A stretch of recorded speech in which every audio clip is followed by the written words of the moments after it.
선생님, 마당으로 내려가셔도 됩니다.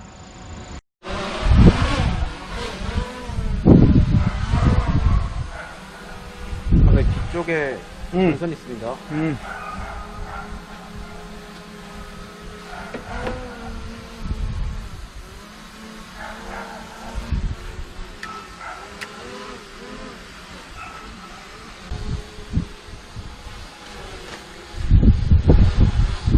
혹시 괜찮지, 전선?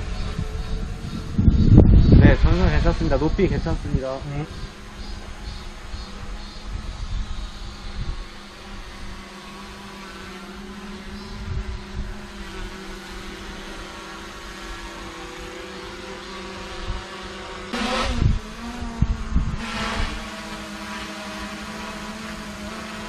네, 선생님 계속 해주시면 돼요.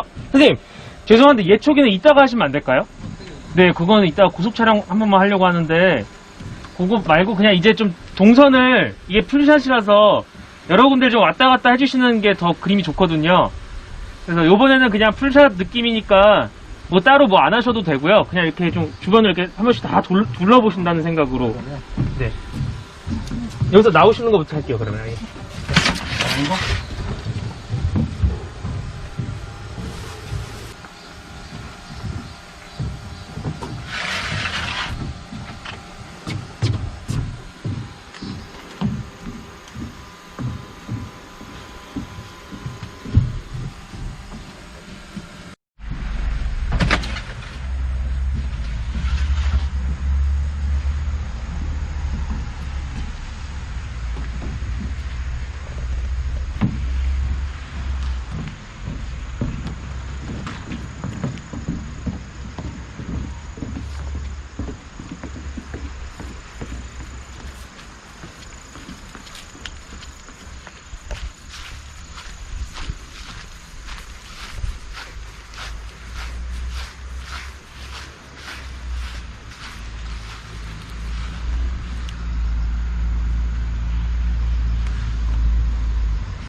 쌈 싸먹을 때는 깻잎이 꼭 필요해.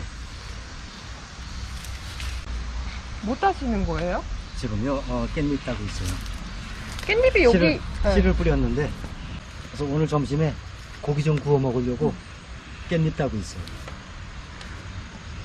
깻잎이 엄청 잘 자랐네요. 뭐, 이 정도는 보통 다 잘 자라요.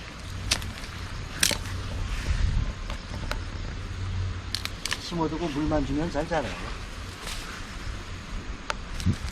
그런 작물들 중에 고추가 가장 힘들어요. 왜요? 병이 잘 생겨요. 그래서 고추를 키우는 것이 가장 어렵고, 또 텃밭 농사의 묘미가 대신 또 고추예요.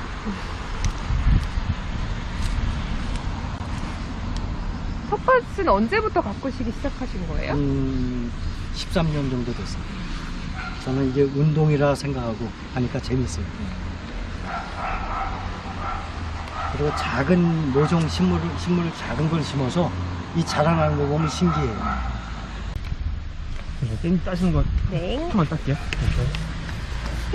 아버지 깻잎이 원래 이렇게 커요? 응? 이 나무야 완전히 원래 이렇게 커? 이보다 더 커? 선생님, 아, 그 위치에서 진짜? 이 앞에 와. 있는 거. 네, 가실게요. 이렇게.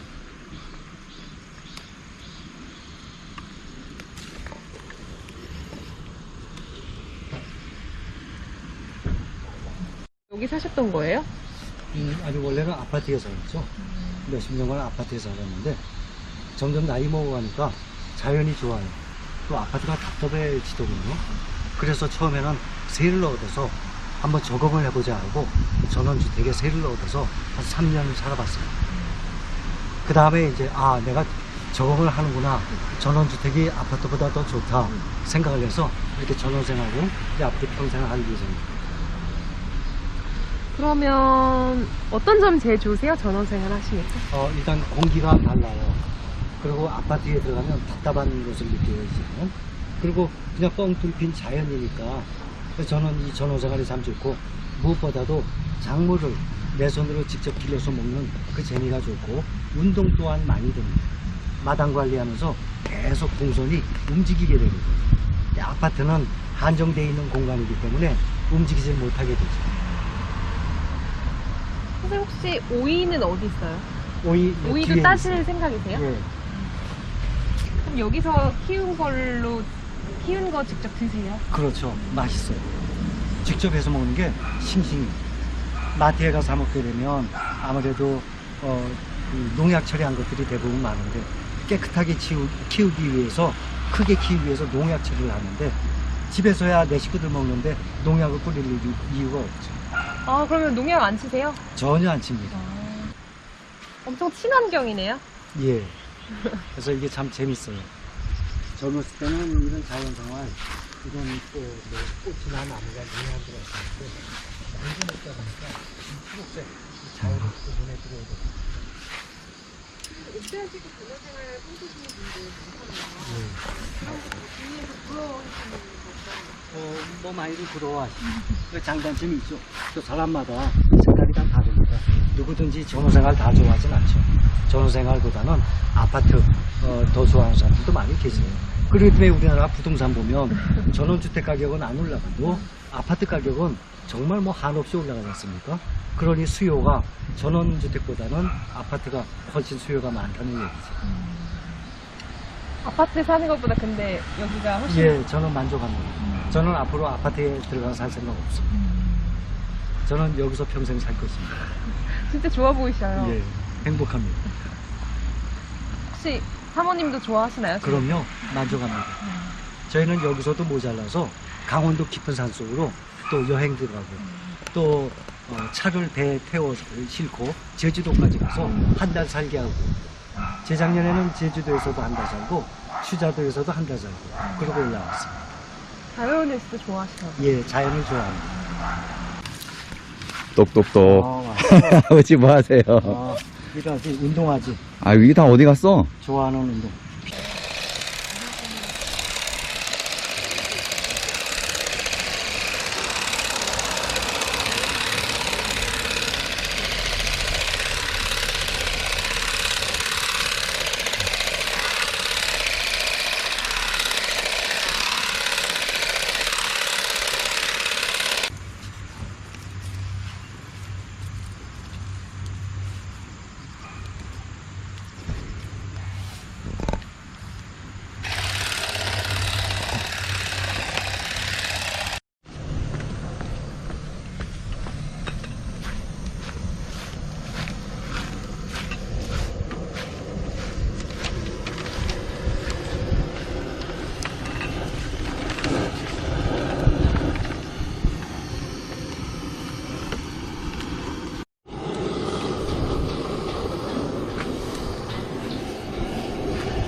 너무, 그것도 살짝 보여. 좀만 더 뒤로 빼도 될 것 같아.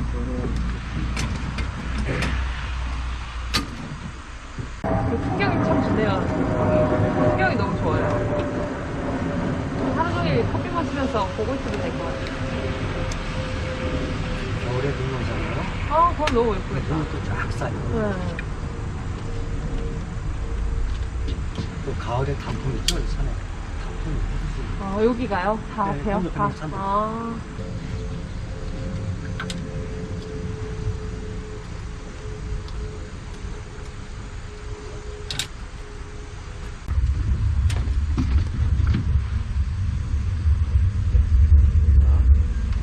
롤 돌려주시고. 슬레이트. 내가 튀기래. 그냥 빠져있어, 이거. 네. 마이크가 흔들려 해서. 하나, 네. 하나, 둘, 셋.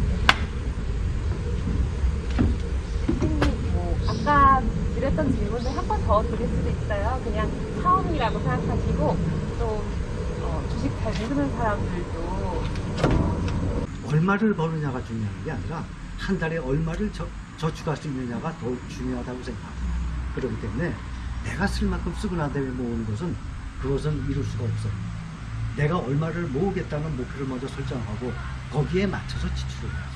저는 어떤 마음을 했냐면 나한테 들어오는 돈은 꼭 생존을 하기 위한 돈 이외에는 절대 내 손에서 내보내지 않겠다.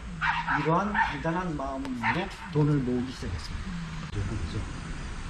그래서 이제 직장 생활을 좀 몇 년 하고요. 일을 배워서 사업을 좀 했습니다. 그래서 사업을 하다가 아주 심하게 많이 했습니다.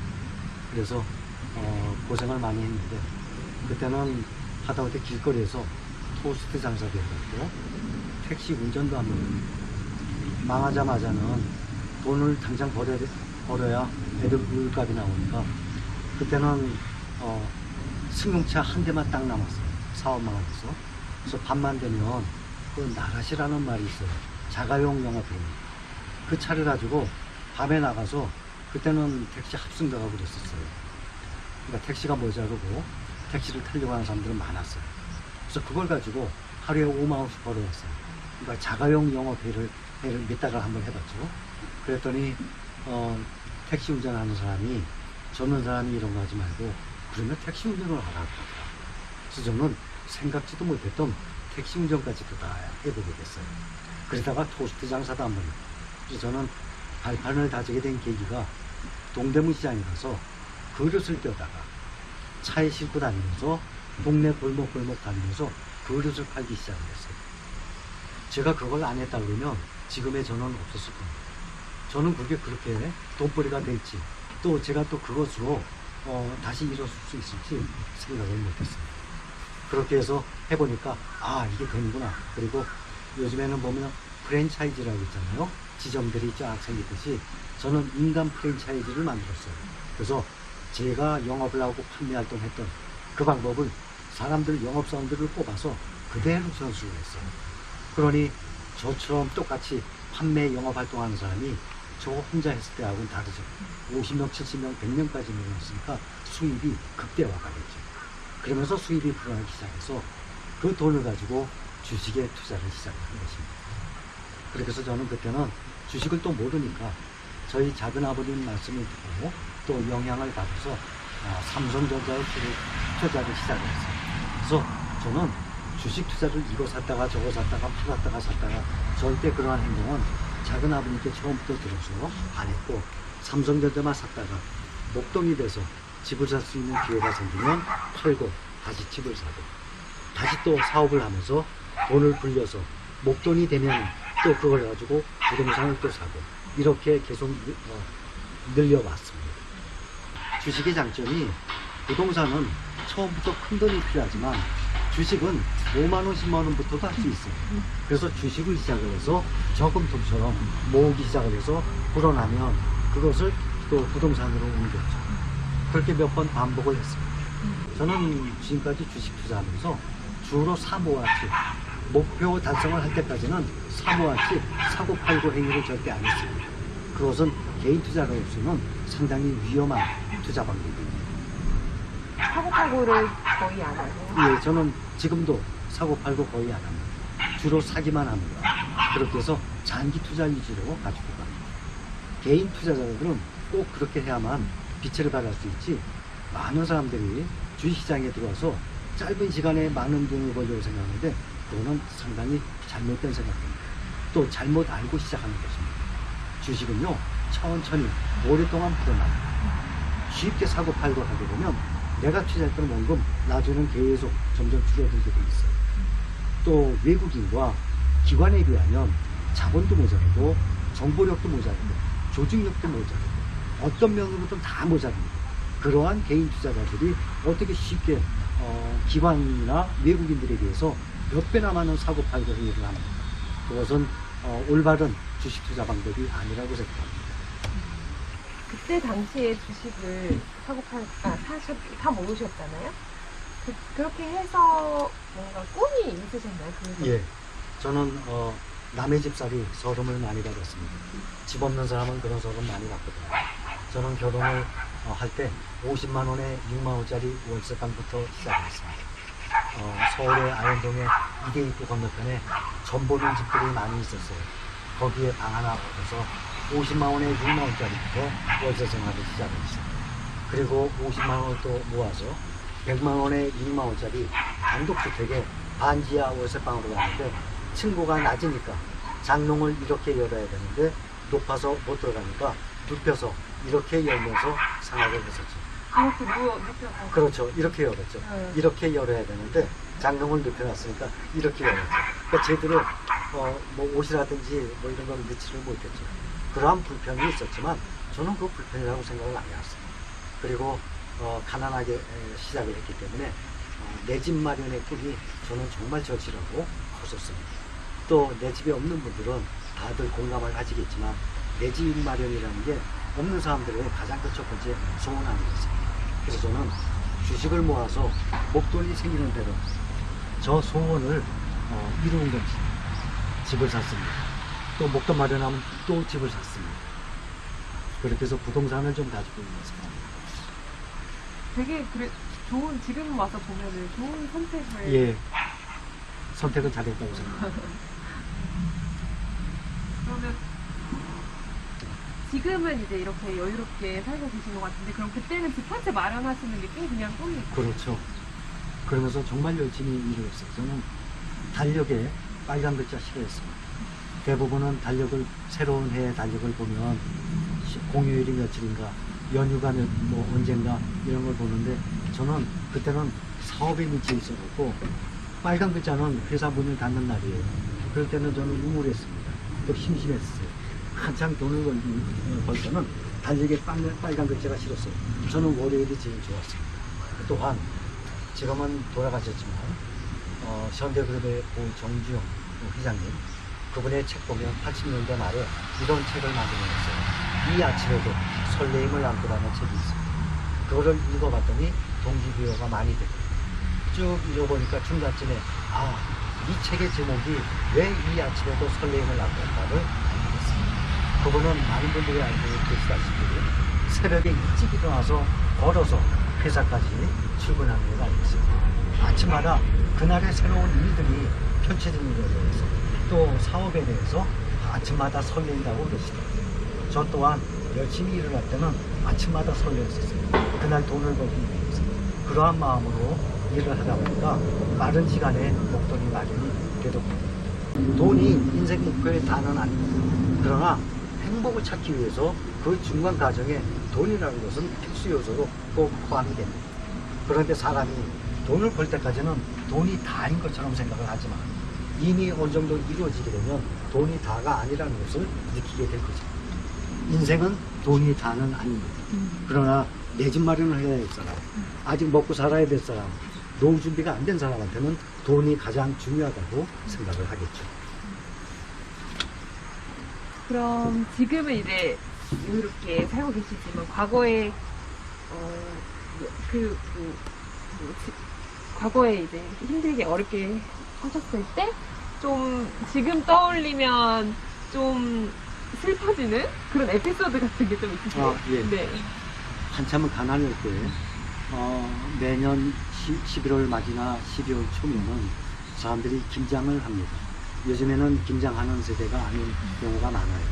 또 요즘에는 뭐 택배로 배달해서 먹는 사람들이 많지만 그때는 그런 시대가 아니었으니까 집집마다 다 김장을 했었습니다. 그래서 저는 김장하는 돈도 큰 돈이 들어가기 때문에 어느 날 하루는 회사 일을 끝나고 집에 들어와서 저녁을 먹는데 집사람이 새로운 김치를 꺼내줬어요. 그래서 먹는데 아주 질기고 맛이 없었어요. 그래서 제가 느꼈던 김치 맛이 아니라서 이 김치가 왜 이러냐 하고 물어봤더니 집사람이 사실을 얘기하는데 시장에 가보면 김장철에 시장마다 배추를 산더미처럼 쌓아두고 판매를 합니다. 그 중에 판매를 못하는 썩은 배추들 버립니다. 또 겉절이라 그러는데 겉에 있는 배추들도 잘라서 다 버립니다. 그게 다 길에 놔둔 길어집니다. 그것을 일일이 주워다가 깨끗이 씻어서 소금에 절여서 김치를 만들었다고 합니다. 저는 슬프기도 했지만 집사람에게 너무 미안했습니다. 저의 능력이 이거밖에 안 되기 때문에. 그래, 나는 어떻게 해서든지 돈을 꼭 벌어내고야 말 것이야. 나는 이 세상에 태어났으니까 꼭 성공하고 말 것이야. 다짐을 하는 계기가 되었습니다. 또 그렇게 가난하게 살면서 내가 꼭 돈을 벌어야 되겠다, 성공을 해야 되겠다 하는 그런 다짐을 하는 계기가 몇 번이나 있었습니다. 제가 가난하지 않았다면 지금의 저는 없었으리라 생각이 듭니다.